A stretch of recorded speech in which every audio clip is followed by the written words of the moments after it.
Quelques astuces ou conseils pour réussir votre examen.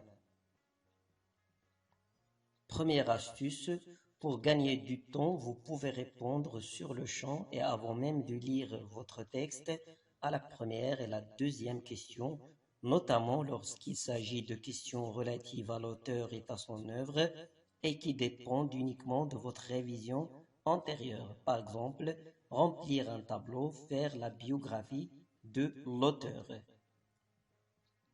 Deuxième astuce, il est conseillé de jeter tout d'abord un coup d'œil sur les questions, puis commencer la lecture du texte après. Cela vous aide à lire le texte en ayant déjà une idée sur les informations et les mots-clés qu'il faut souligner et repérer. Troisième astuce, pendant la première lecture du texte, soulignez, encerclez les mots, les expressions clés, les noms des personnages, des lieux, des adverbes, de temps, bref, tout ce qui vous paraît utile pour cerner le texte et le comprendre. Vous pouvez même utiliser les couleurs. Le conseil 4, lisez attentivement toutes les questions parce que parfois, certaines questions sont des réponses directes ou indirectes pour d'autres questions. Exemple, dans cet examen, la question 4, d'après le texte, quel est le caractère commun entre Antigone et son père? Regardez la question 9, pensez-vous que l'orgueil d'Antigone est une vertu ou un défaut? Donc, la question 9 est une réponse à la question 4.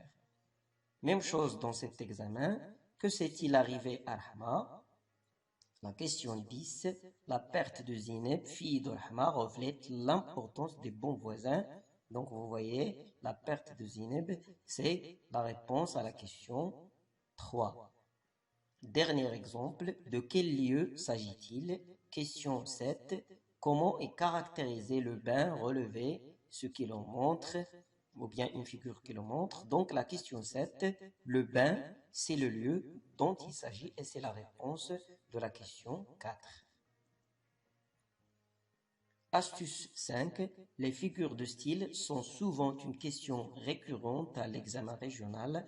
Si vous n'arriviez pas à reconnaître de quelle figure de style s'agit-il, vous pouvez répondre par hyperbole parce que l'hyperbole est une figure de style qui peut s'exprimer par la plupart des autres figures de style. Par exemple, on dirait que les murs ont une lèpre, c'est une comparaison et en même temps une hyperbole. Tout cela me semblait comme un tourbillon, comparaison, hyperbole. Une horrible, une sanglante, une implacable idée, gradation, hyperbole. Une nuée de spectateurs, métaphore, hyperbole.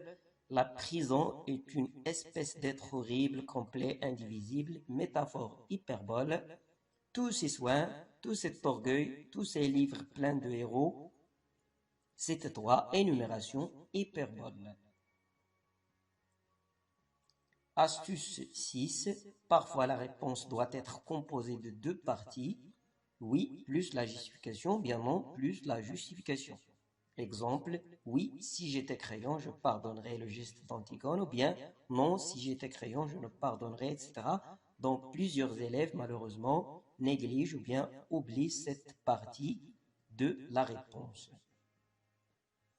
Autre chose, lorsqu'il s'agit de répondre par vrai ou bien par faux, avec justification à partir du texte, vous répondrez ainsi. Vrai, deux points, ou bien virgule, plus la justification. Faux, deux points, ou bien virgule, plus la justification.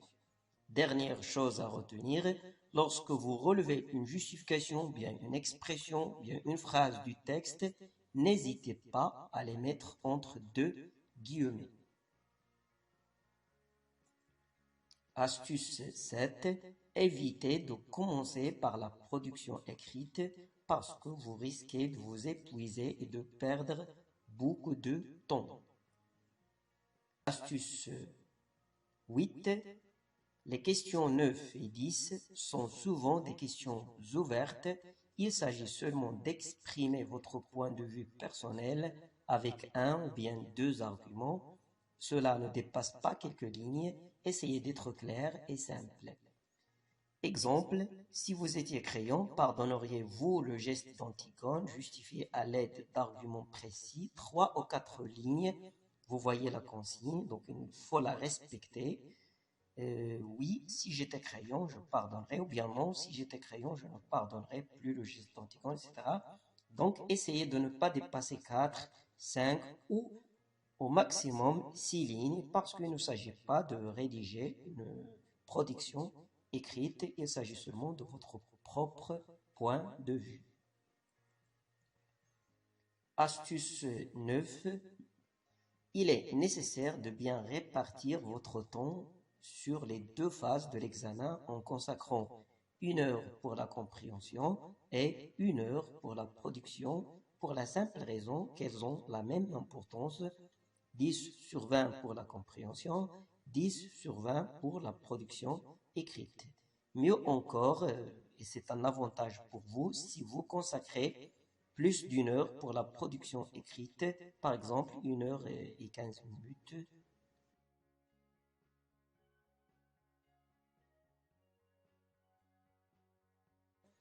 Conseil 10. Il ne faut pas trop s'inquiéter sur l'œuvre qui serait l'objet de votre examen. En fait, la plupart des questions sont en relation directe avec le texte de l'épreuve et il vous reste uniquement 1 ou bien 2 questions, rarement 3, qui se rapportent à l'œuvre.